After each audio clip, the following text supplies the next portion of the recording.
The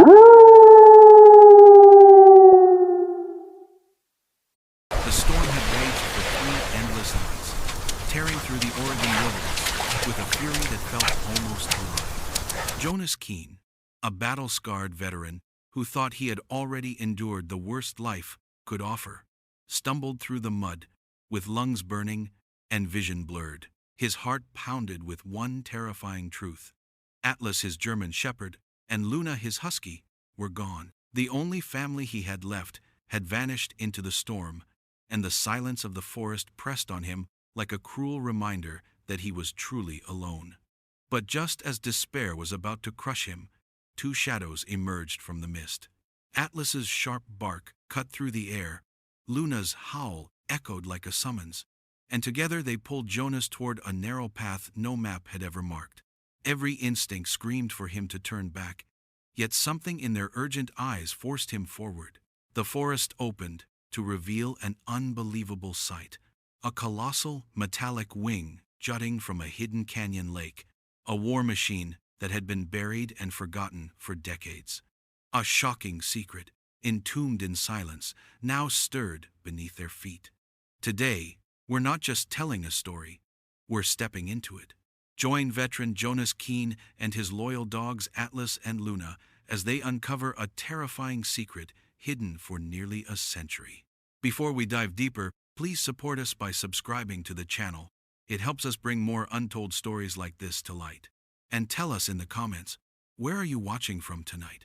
The storm had marked the beginning of our journey into Jonas Keene's world, but to truly understand the weight of that night, we must step back into the rhythm of his life. Before it all unraveled, Jonas lived in a cabin buried deep in the Oregon forest, far from paved roads and the hum of city life.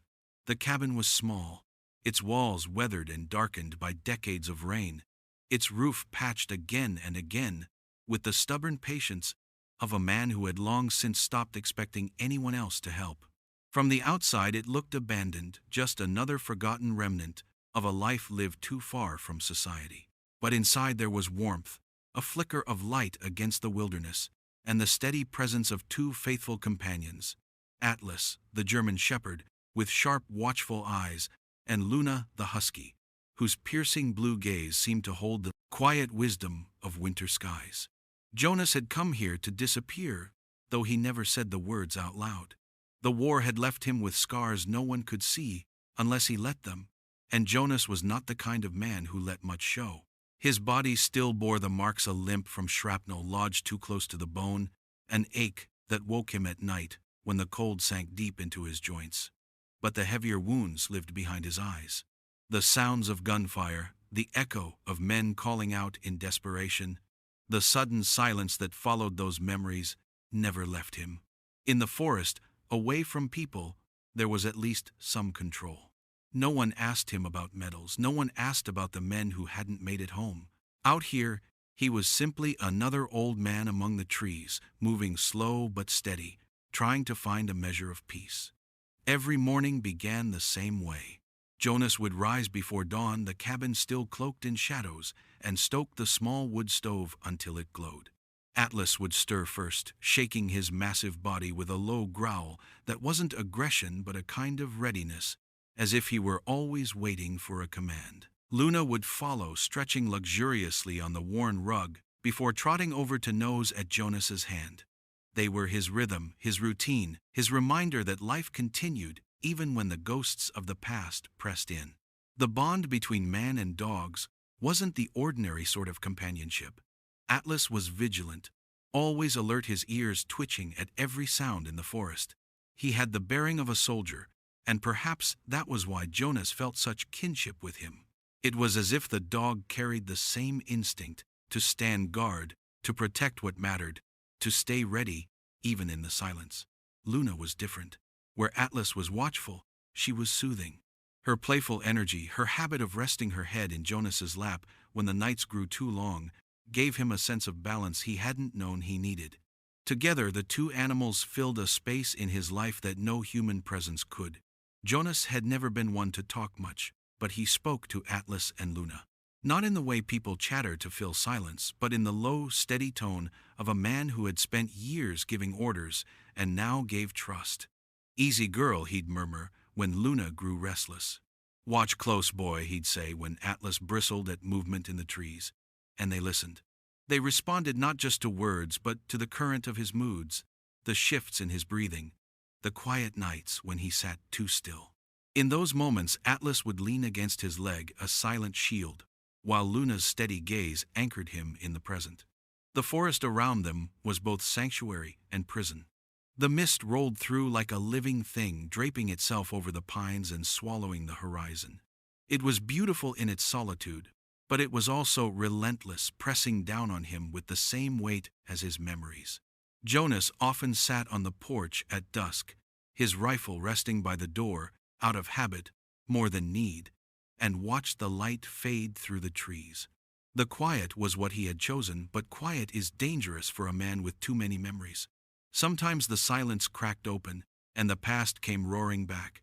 Those nights were the hardest. He would jolt awake to the sound of explosions that weren't there, his breath ragged, his shirt clinging with sweat. In those moments, it wasn't the forest he saw, but the battlefield, the smoke, the screaming, the chaos of men lost in fire and dust. Atlas would be at his side, instantly pressing his solid weight against Jonas's chest until his breathing slowed. Luna would curl close, her steady warmth grounding him. Without them, the nights might have broken him long ago. With them, he endured. Jonas's days were filled with small rituals that gave shape to his solitude. He chopped wood, repaired the cabin, and tended the small patch of garden that somehow thrived despite the damp. Atlas and Luna followed him everywhere, their movements synchronized with his. When he walked the narrow trails that wound through the pines, Atlas ranged ahead, nose to the ground, while Luna circled close, glancing back at him as if to remind him that she would not let him fall behind. They were not just pets. They were his unit, his family, the last threads binding him to life.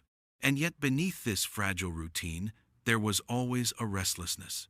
Jonas carried the awareness that peace was never permanent, that storms, literal and otherwise, could shatter it without warning. He knew it from experience, from the way safety could turn to chaos in the blink of an eye. Perhaps that was why he clung so fiercely to Atlas and Luna. They were not simply companions, but proof that loyalty still existed, that not everything had been stolen from him by war. In their presence, he felt less like a relic of battles long forgotten, and more like a man still living, still capable of love, still tethered to the earth by trust. The townspeople, few as they were, whispered about the veteran in the woods. Some thought him strange, others pitied him, but Jonas kept his distance. He ventured into town only when necessary, for supplies, for fuel, for the rare visit to the post office. Atlas and Luna were always with him, and their presence kept curious questions at bay. People saw the limp, the lines on his face, the way his eyes scanned every corner, and they understood without words that this was not a man to press. In the quiet of his cabin, Jonas could breathe. Outside of it, the world felt like a battlefield, dressed in civilian clothes. And so his days folded into one another, a pattern of solitude and survival. The forest became his shield, the cabin his refuge, and Atlas and Luna his lifeline. He believed he had carved out a fragile peace, that if he kept to himself and trusted only those who had never betrayed him, he could hold the past at bay. But peace built on silence is always brittle, and Jonas, though he tried to forget it, knew that storms eventually come. The night the storm struck was not the beginning of his story, but it was the moment when all that he had built, the routines, the fragile sense of safety, the reliance on his dogs, was tested. For it was not just rain and thunder that battered the cabin. It was memory, fear, and the weight of years pressing down. And in the chaos, when Atlas and Luna bolted into the darkness, Jonas was reminded of a truth he had tried to bury, that even in the deepest forest secrets do not stay hidden forever, and peace can vanish in an instant. This was the foundation of who he was, before the unbelievable sight awaited him in the canyon, before the shocking secret emerged from the shadows of history.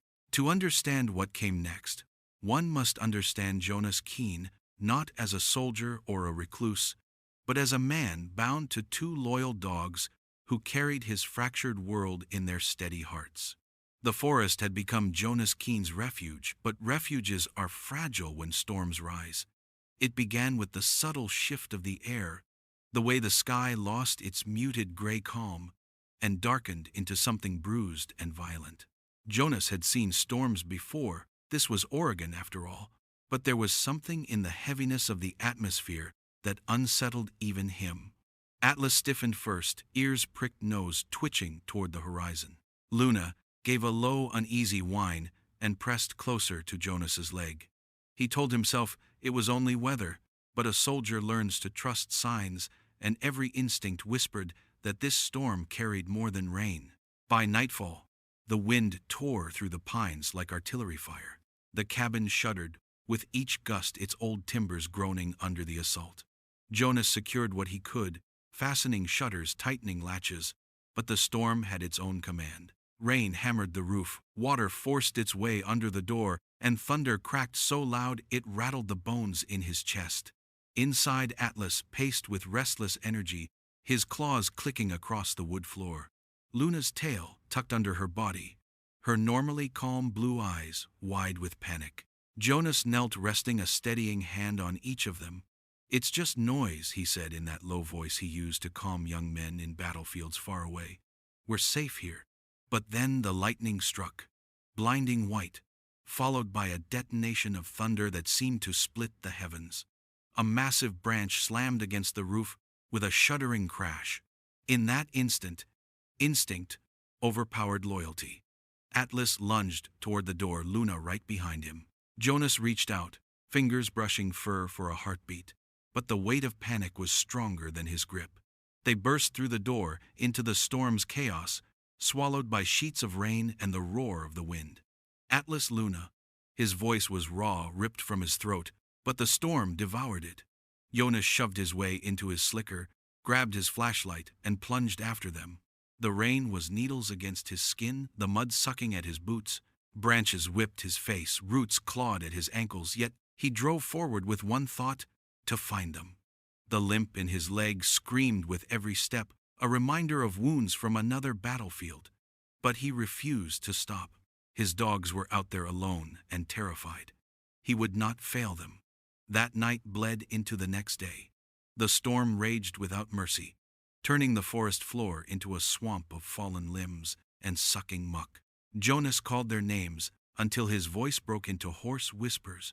He followed paw prints that dissolved in the mud, scraps of fur snagged on low branches, the faintest signs of direction.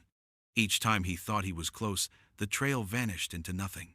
Hunger gnawed at him, but he barely noticed. His throat was too tight to swallow, his stomach too clenched with fear. On the second night, when exhaustion forced him to rest against the trunk of a cedar, the silence of the forest mocked him. He could almost imagine Luna's sharp bark, Atlas's steady growl, but when he turned, there was only the hiss of rain. Memories pressed harder in those empty hours. He saw not just his dog slipping away, but the faces of men he had once lost in storms of fire and metal. The helplessness was the same. He whispered their names into the darkness as if prayer might be enough, but no answer came.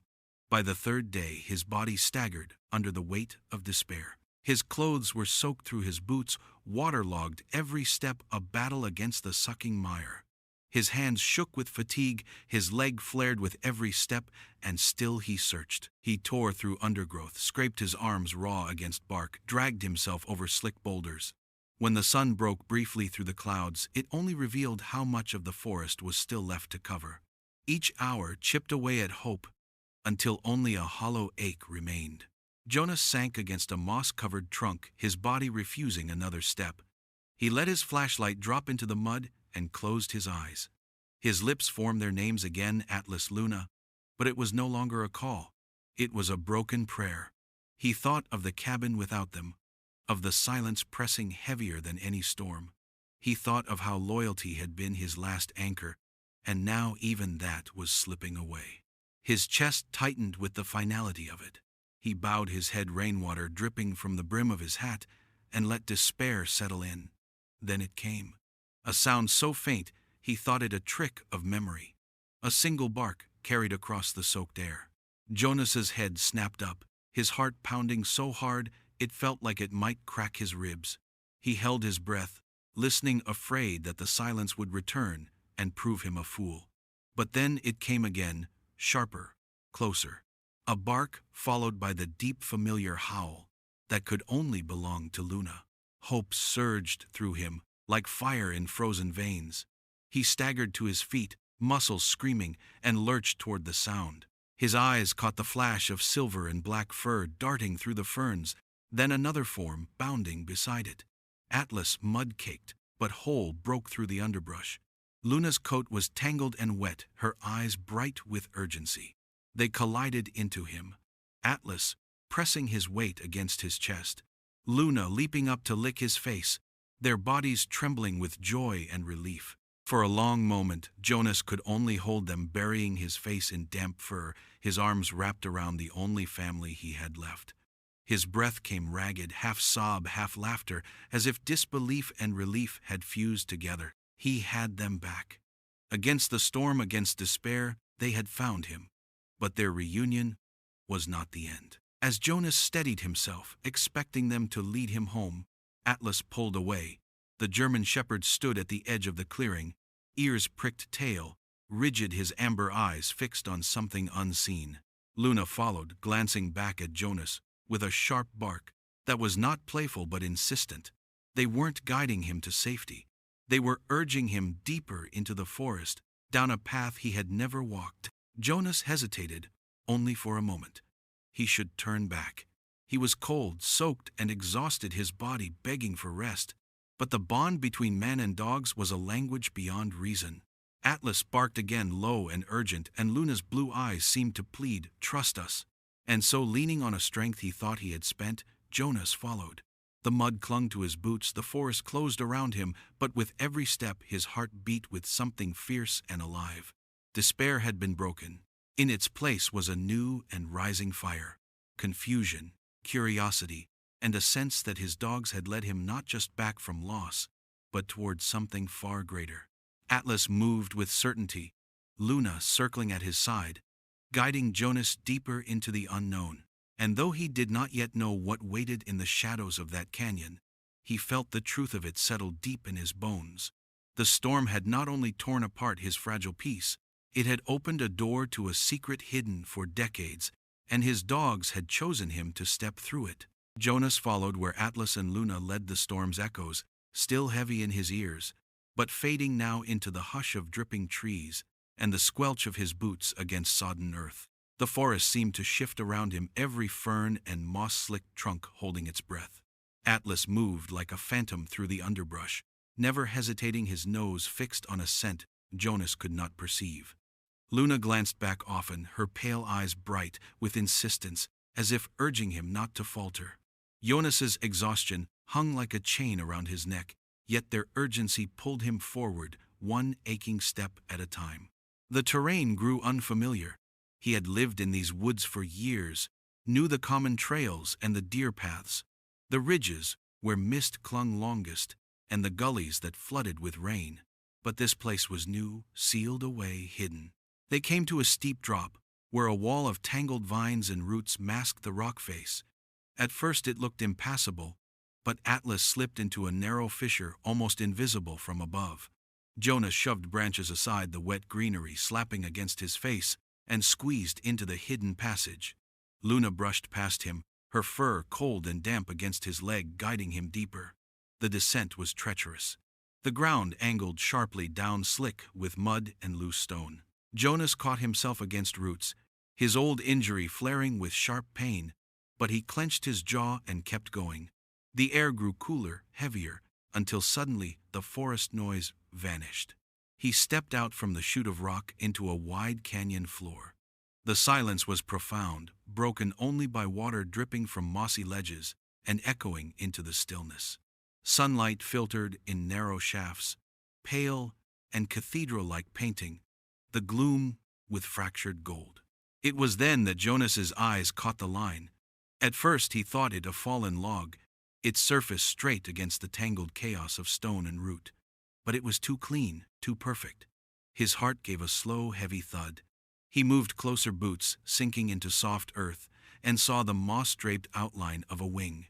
Metal, corroded but unmistakable, stretched outward and disappeared beneath the dark water of a hidden lake. His breath caught. The line became a shape. The shape became a fuselage, and the fuselage resolved into a giant, half-submerged airplane. Jonas stood, frozen awe and dread colliding inside him. The craft was enormous, far larger than any transport he had ever flown in or seen in his service years. The tail jutted at a broken angle from the water vines crawling over its surface, while the wings extended like skeletal arms, entombed by decades of moss. Time had buried it, the forest had swallowed it, yet here it was intact, waiting. Atlas barked once, sharp and commanding, breaking Jonas's trance. Luna whined at the water's edge, pawing nervously. Jonas stepped closer, drawn as if by gravity. The water was shockingly cold when it reached his boots, seeping into his socks, but he pressed on until the twisted cargo door of the plane rose above him. Rust ate at the hinges, the metal warped by age, yet the entry gaped like a wound. Jonas gritted his teeth and hauled himself inside. The air hit him like a wall, stale, stagnant, the thick stench of rust and mildew, and something older, a tomb's breath. He lifted his flashlight, its beam cutting a narrow path through the darkness. Corroded frames of benches lined the walls. Wires dangled from the ceiling like dead vines. The metallic ribs of the craft groaned faintly under his weight. It was a military transport, that much he knew, but different, bulkier, stronger, almost experimental. A ghost of some project erased from history. Atlas splashed through the shallow water and leapt inside, his paws clanging against the corroded floor. His nose went instantly to work, pressing low to the ground, tail rigid. Luna joined her, fur bristling in the thick air. They ignored the vast hold and moved purposefully toward the rear. Jonas followed his beam, darting over twisted beams and collapsed bunks until the dogs stopped at a pile of wreckage. A heavy support bar had crushed part of the crew's quarters, mangling the frame of bunks. Atlas whined and pawed at the twisted metal, his claws scraping insistently. Luna pressed beside him, her body tense, her eyes flicking back to Jonas as if urging him here. Jonas set down his flashlight, grabbed a jagged length of broken panel, and wedged it under the wreckage. His muscles screamed as he leveraged the weight, sweat mixing with the damp air. With a groan of rusted steel, the debris shifted just enough for him to drag free a battered green footlocker. Its surface was scarred and corroded, but the shape was unmistakable. His pulse hammered as he smashed the rusted lock with the metal bar. The lid creaked open. Inside, miraculously preserved beneath the remnants of an oilskin wrap, lay fragments of lives long buried. Jonas lifted a pair of tarnished dog tags, the chain stiff with grime. He wiped the surface until letters gleamed faintly in his beam. L.T. Harker. He set them down reverently, his throat tightening. Beneath the tags, a stack of faded photographs showed a woman smiling, 2 children clinging to her side. Faces blurred by time but alive nonetheless. And beneath them, a thick, leather-bound journal. Jonas opened it carefully. The pages warped but legible, the handwriting precise. The first entries were technical notes on engine tests, fuel consumption. But as he turned the pages, the man behind the words emerged. Pride in his role. Descriptions of Oregon rain. Longing for his wife Mary and his children. Then came the final notes, hurried, desperate. Mentions of engine failure, a sudden storm, the growing weight of fear. The last line ended mid-sentence. Losing altitude fast. The mountains. Jonas closed the journal, his hands trembling. The cabin of the wreck was silent, but alive with echoes. He felt the presence of men who had fought against death until the end, only to vanish into obscurity. Their families had never known. Their story had been sealed in water and metal, hidden for nearly 80 years. And now, through his dogs, it had surfaced again. He sat heavily on the corroded floor, the dog tags cold in his palm, the journal heavy against his knee. Emotion surged through him. First awe at the sheer improbability of this discovery, then sorrow for the lives trapped here, then something sharper, responsibility. These men deserved more than to be forgotten relics at the bottom of a canyon. Their story needed to be told. Their families, if any still lived, deserved truth. Atlas pressed against his leg, a steady anchor, while Luna rested her head on his knee, her eyes fixed on him with quiet understanding. Jonas realized then that this was no accident. His dogs had led him here for a reason, whether by instinct, by fate, or by some bond that defied words. They had carried him to a secret the world had tried to erase. Jonas rose, the journal clutched against his chest, his flashlight beam steady once more. The silence of the wreck was oppressive, but it no longer felt empty. It felt expectant, as if the plane itself waited for him to act. He turned toward the door, his boots splashing through the shallow water.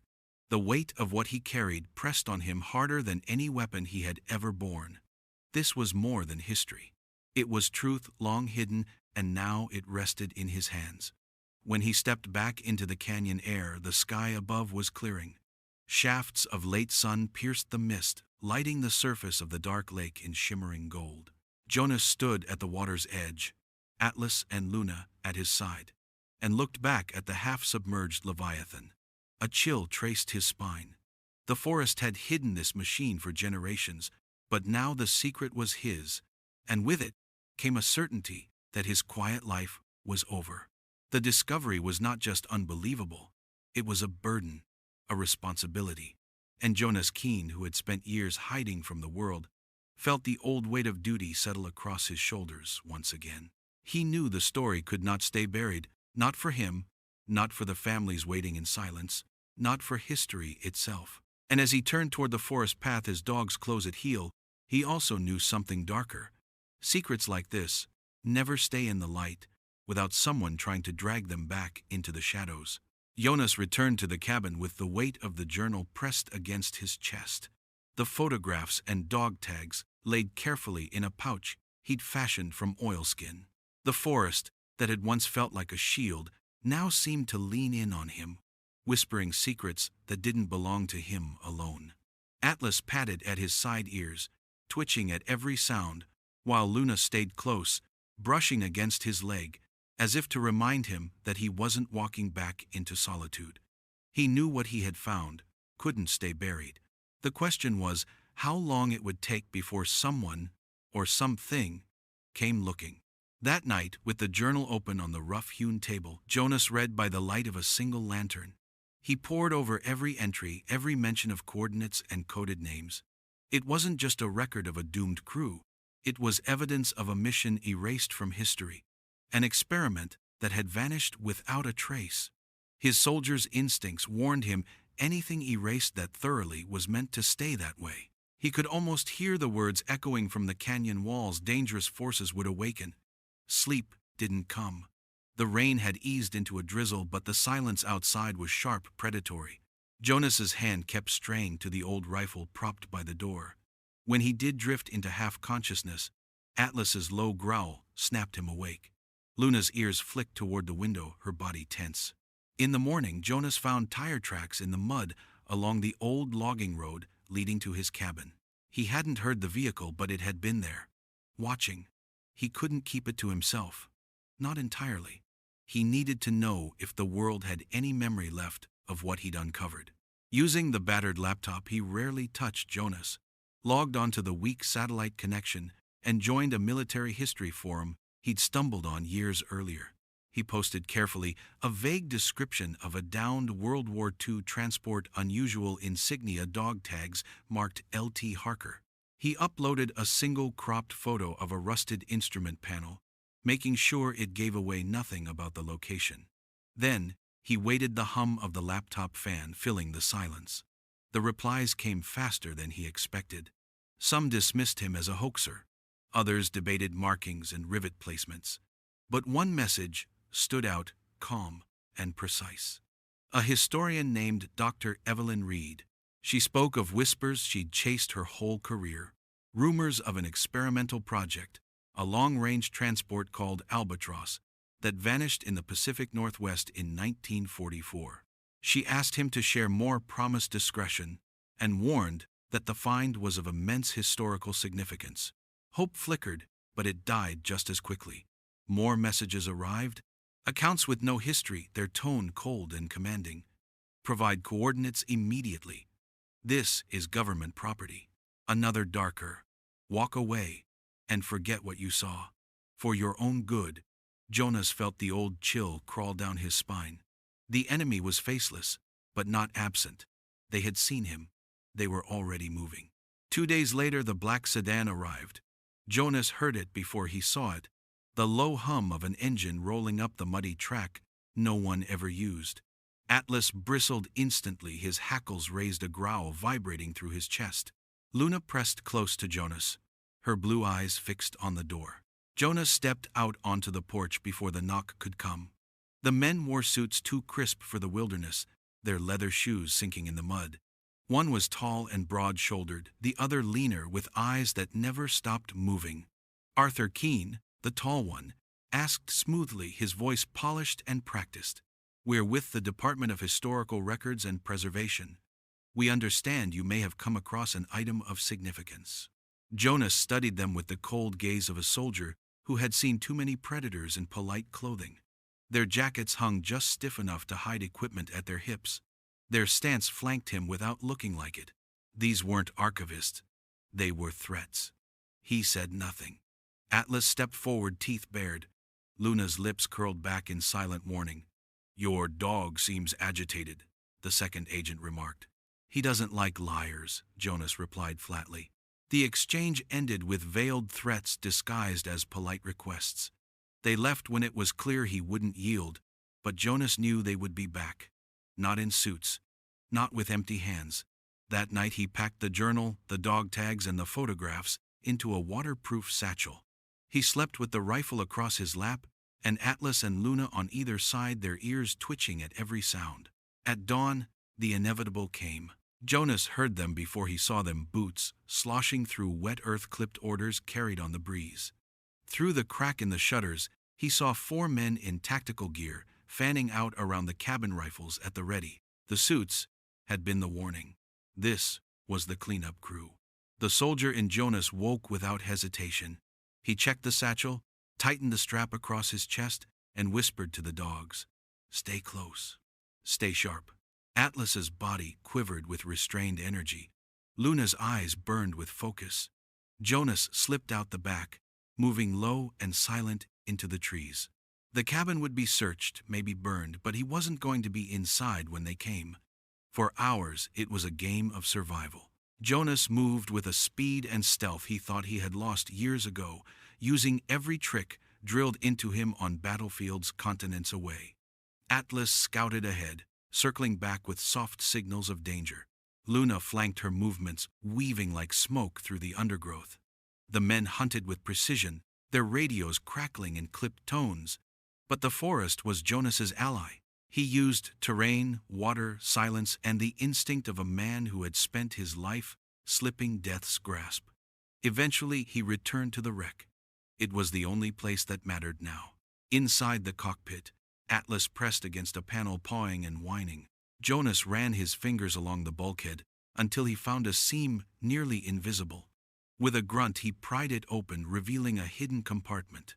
Inside lay a leather satchel stamped in faded ink, "Top Secret, Operation Starlight." His heart pounded as he flipped through schematics, flight charts, and a final desperate pilot's report. This was no ordinary transport. It carried technology that could have altered the war, and it had been buried, not by accident, but by design. The moment of revelation ended in a bark, Atlas's sharp warning. Voices outside.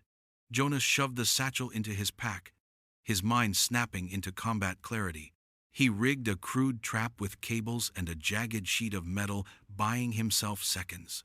When the first soldier burst through the cargo door, his boot caught the tripwire. The crash of metal split the air, chaos rippled through their ranks, and Jonas slipped out the opposite side, diving into the freezing lake and vanishing into cover. The chase that followed was relentless. Jonas led his pursuers through the forest, doubling back, laying false trails. Atlas and Luna guiding him with uncanny precision. Gunfire cracked through the trees, bullets sparking off stone and tearing through bark, but Jonas moved like a man who had nothing left to lose. He was not the recluse of the cabin anymore. He was the soldier they had trained, the survivor they had failed to bury.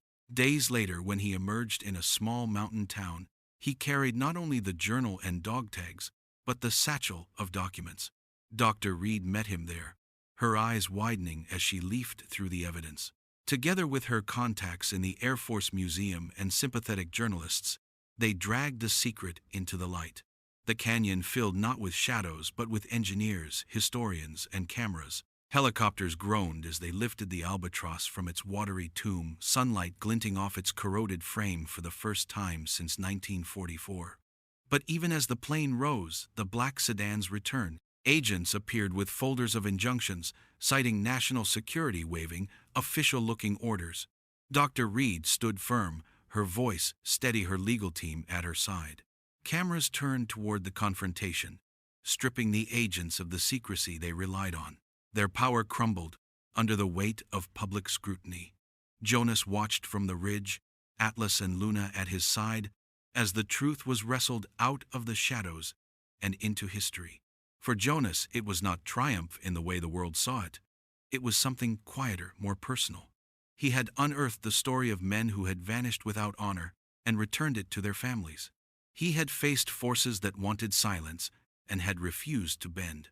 And in doing so, he had become something more than a haunted veteran hiding in the woods. He was again a soldier, not of war, but of truth. The path had been lined with danger, the cost steep. But as the albatross was laid to rest in a museum where children would marvel and families would weep in gratitude, Jonas felt the burden ease. Atlas pressed against his leg. Luna's bright eyes reflected the sunset, and for the first time in years, he allowed himself to believe in peace. He had walked through the storm, faced the hunters, and carried the secret into the light. And though the forces that had awakened still lingered in shadows, Jonas Keene no longer feared them. He had already won the only battle that mattered. The storm had passed, but the echoes of what it had unleashed remained. For Jonas Keene, life would never again return to the quiet rhythm of chopping wood, mending fences, and listening to the breath of his dogs by the fire. The cabin still stood in its clearing, weathered and small, but it no longer felt like a place to hide. It had become a watchtower, the threshold where a forgotten story had broken through the silence of the forest and forced him to step forward once more as the man he had once been, a soldier, not for war, but for truth. In the weeks that followed, the world around him shifted in ways both subtle and profound. The canyon where the albatross had slept for 8 decades was no longer a sanctuary of shadows and dripping moss.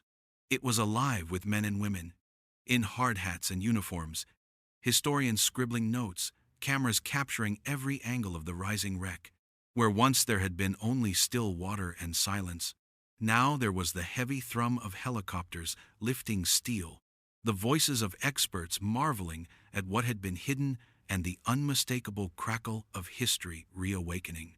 Jonas stood apart from it, high on a ridge with Atlas and Luna at his side, his eyes locked on the massive fuselage as it broke free of its watery tomb. The plane groaned like a giant disturbed from sleepwater, cascading from its rusted belly sunlight, painting its surface for the first time since 1944. For the families of the crew, the recovery was not just spectacle, it was justice long denied. Letters poured in, some trembling with gratitude, others filled with tears for men whose names were finally spoken again. Jonas read them late at night, by the glow of his lantern, Luna's head heavy on his knee, Atlas watching him with amber eyes that missed nothing. He felt a warmth he hadn't known in years, the warmth of belonging to something greater than himself, of having carried the weight of memory, not for his sake, but for theirs. But peace, he knew, was never without shadow. The agents had retreated under the camera's glare, their polished shoes and tailored suits suddenly brittle in the face of exposure. Yet Jonas could still feel their presence lingering at the edges of his world. Secrets that had been buried once would always be threatened with burial again. He carried that knowledge as surely as he carried his scars. But now, unlike before, he did not carry it alone. He had Dr. Reed, who fought like a lioness for truth. He had a community of voices who believed, who refused to be silenced. And he had Atlas and Luna, guardians, not only of his cabin but of his very soul. One evening, weeks after the albatross was raised, and the storm of media attention began to fade, Jonas sat on his porch as the sun dipped behind the Oregon peaks. The sky blazed orange and deep violet, the mist rolling like a tide below. Atlas lay at his feet, his body solid and steady, while Luna leaned against his side, her breath slow, her gaze fixed on the horizon. Jonas held the journal of Lieutenant Harker in his lap, the pages stiff, but still alive, with the voice of a man who had written until his final moment. He thought of those men entombed in metal, of the mission that had been erased, and of the silence that had nearly claimed them forever. That silence had been broken now, and in breaking it, Jonas felt something in himself heal. For years he had lived as if his own war had never ended, as if the ghosts would never loosen their grip. But in fighting for a story that wasn't his, he had found release. The nightmares that once dragged him from sleep grew fewer. The forest no longer felt like a cage. And the cabin, once a retreat from the world, had become a place where history itself had walked to his door. He had thought he was finished, that his battles had all been fought. Now he knew better. The world had ways of finding the men who still had something left to give. Jonas Keen's story did not end with the albatross lifted into the light. It was only the beginning. For every secret unearthed, there were others buried deeper. For every letter of gratitude, there were whispers of warning. And for every victory, there were forces waiting in the dark, patient, determined to silence what had been revealed. Jonas understood that his life would never again be the quiet solitude he had once sought. He had been chosen through loyalty and chance to be the keeper of something greater, and the road ahead was uncertain. The forest was quiet that evening, not with loneliness, but with peace. Jonas scratched behind Atlas's ears, felt Luna nudge against his arm, and let his gaze linger on the horizon. He murmured into the dusk, almost to himself, "We did good." And for the first time in many years, the words did not feel hollow. But even as the twilight deepened, a question hovered in the silence, a question Jonas himself could not answer. What other truths had been buried? And how far would the shadows reach to keep them hidden? If this story moved you, if you felt the bond between a man and his dogs, if you believe that forgotten heroes deserve their place in the light, then join us. Subscribe now, because this is only the beginning. Share where you're watching from, and tell us what you would do if you were Jonas. Would you have walked away, or would you have carried the secret into the light? Stay with us, because the next story is already waiting, hidden in the shadows, ready to shake everything you thought you knew. And you won't want to miss what comes next.